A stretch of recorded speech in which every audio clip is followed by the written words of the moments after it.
Hayig soon, maayong adlaw o maayong gabi. Another day and great opportunity to share the word of the Lord sa imo karon.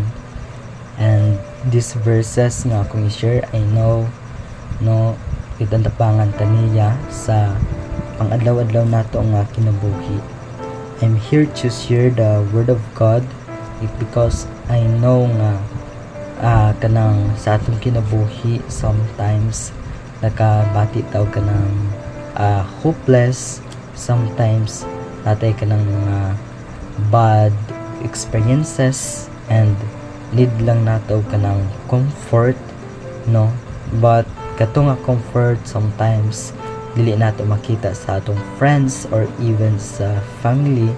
But I believe through this video, no, makatabang ko kanang gamay, no, diha sa imong mga ginaagian karon, because I share the word of God, which is to encourage and to teach us kung unsa jud pagkamaayo ang iyang pulong.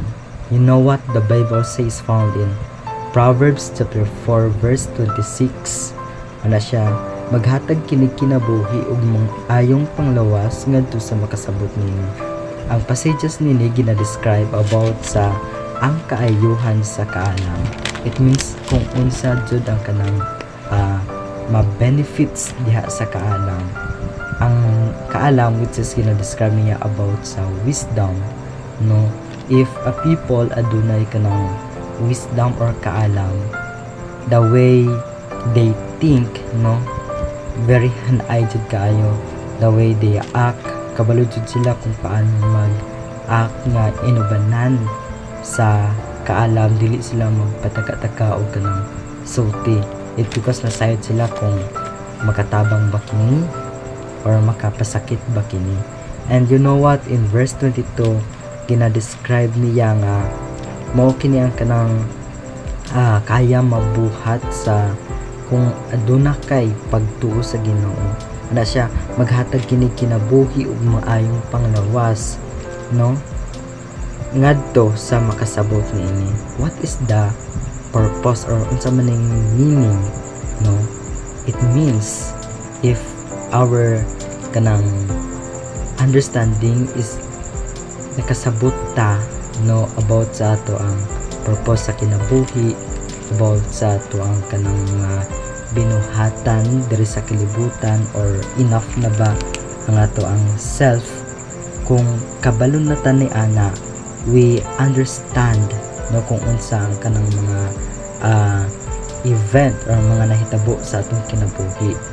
Anong need man nato i-check ang kini nga klase nga topic sa atong kinabuhi, which is no ginatudloan taniya and gipasabot niya sa atua kung unsa jud ang kanang ka-benefits nga adunay kanang kaalam nga tawo, no?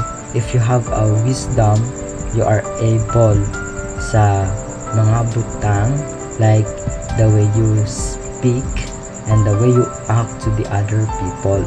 And this verse ginatudloan taniya, no, nga i-love nato ang wisdom, it because ang wisdom, no, maka-benefits ni siya sa ato, no, the way ta mag-serve sa Ginoo, and also ang wisdom ginatudloan taniya kung paano mag-honor, no, mag-submit sa Ginoo.